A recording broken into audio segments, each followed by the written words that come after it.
जय श्री हरि विष्णु। प्रथम स्कंद page number 45। हे मैत्रेयी, प्रलय काल में प्रकृति के साथ साम्य रूप में स्थित होने के बाद तथा पुरुष का प्रकृति से अलग स्थित होने के बाद श्री हरि विष्णु का कालरूप स्वरूप इन दोनों को धारण करने के निमित्त परिवर्तित हुआ करता है। फिर सर्ग काल आने पर परब्रह्म परमेश्वर सृष्टि के स्वरूप सब में समान रूप से रहने वाले भगवान श्री हरि विष्णु ने अपनी इच्छा और लोक कल्याण हेतु विकारी, प्रधान तथा अधिकारी पुरुष में अपना स्थान ग्रहण करके उनको सम्मानित किया है। हे द्विज, श्री हरि विष्णु ही अपने पात्रों का हित करने वाले हैं तथा वे ही अपने पात्रों से क्षुब्ध भी हुआ करते हैं।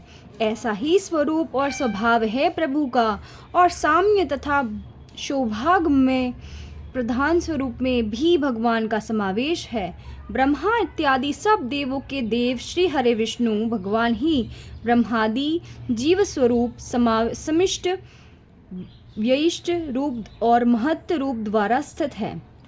हे विप्रश्रेष्ठ, सर्ग काल के उपस्थित होने पर जब श्री हरि विष्णु के क्षेत्र स्वरूप से गुणों की साम्यावस्था स्वरूप प्रधान की जब उत्पत्ति हुई तो इससे महतत्व पैदा हुआ। जब पैदा होने वाला महतत्व प्रधान तत्व द्वारा आवृत हुआ।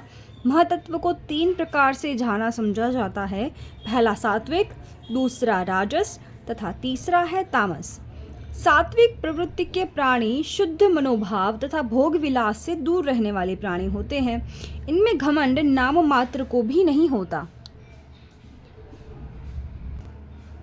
राजस प्रकृति के स्वामी प्राणी राजसी स्वभाव के होते हैं। भोग विलास उनका मात्र उद्देश्य होता है और यश कीर्ति के स्वामी बनने का सौभाग्य ऐसे प्राणी को प्राप्त होता है।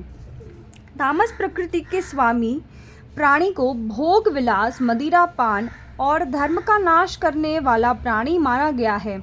इस प्रकृति का प्राणी राक्षस स्वभाव वाला होता है, परंतु जिस तरह बीज के छिलके समभाव द्वारा ढका रहता है, उसी प्रकार तीन भेद युक्त महातत्व प्रधान तत्व द्वारा सब और व्याप्त है। फिर महातत्व द्वारा ही सात्विक, राजस तथा भूतादि रूप तामस तीन तरह का आहार पैदा हुआ है। मुनिवर, वह त्रिगुण प्रधान होने के कारण भूत तथा इंद्रिय आदि का कारण है। जिस प्रकार प्रधान से महातत्व व्याप्त है, उसी तरह महातत्व द्वारा अहंकार व्याप्त रहता है। भूतादि नाम के अहंकार को तामस का स्वरूप माना जाता है। अहंकार ने बिगड़कर शब्द तन्मात्रा तथा उससे शब्द आकाश का सृजन किया है। शब्द तन्मात्रा स्वरूप आकाश ने बिगड़कर स्पर्श तन्मात्रा की रचना की। स्पर्श तन्मात्रा द्वारा शक्तिमान पवन की उत्पत्ति हुई। उसका गुण स्पर्श मान लिया गया। शब्द तन्मात्रा रूप आकाश ने पवन को आवृत किया। इस वायु ने बिगड़कर रूप तन्मात्रा की रचना की। वायु रूप तन्मात्रा मय द्वारा तेज की उत्पत्ति हुई।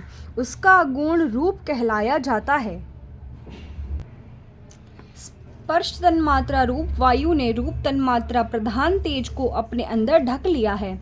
तेज तन्मात्रा वाले स्वरूप ने बिगड़कर रस तन्मात्रा की रचना की है। उस रस तन्मात्रा द्वारा रसगुण युक्त जल बना। रस तन्मात्रा युक्त जल को रूप तन्मात्रा युक्त तेज ने ढक लिया। रस तन्मात्रा युक्त जल ने विकार प्राप्त करके गंध तन्मात्रा की रचना की। इसी के द्वारा धरती की उत्पत्ति हुई, जिसके गुण को गंध मानते हैं। उन आकाश आदि भूतों में तन्मात्रा निहित है, अतः वे तन्मात्रा गुण रूप ही कहे जाते हैं। तन्मात्राओं में विशेष भाव नहीं, अतः उनकी संज्ञा अति विशेष है। विशेष तन्मात्राओं का सुख दुख अथवा मोह रूप द्वारा अनुभव ज्ञान की प्राप्ति नहीं हो सकती। इस तरह तामस अहंकार द्वारा भूत तन्मात्रा रूप सर्ग की रचना हुई है। कहते हैं कि इंद्रियां राक्षस अहंकार से और इनके अधिष्ठाता 10 देवता और 11वां मन सात्विक है। हे विप्र, त्वचा आंखें, नाक, जीभ तथा कान नामक पांच इंद्रिय ज्ञानेंद्रिया बुद्धि की सहायता के शब्द आदि विषयों को ग्रहण करती है और बाकी के जो शरीर हैं वो पांच कर्मेंद्रिया कहलाई जाती है। इनके कर्म त्यागशील गति तथा वचन होते हैं। आकाश, पवन, प्रकाश, जल तथा पृथ्वी ये पांचों महाभूत क्रमशः स्पर्शादि पांच गुणों से विपलित है। ये पांचों भूत सुख, दुख तथा मोह प्रधान हैं, इसलिए यह विशेष है। जय श्री हरिविष्णु।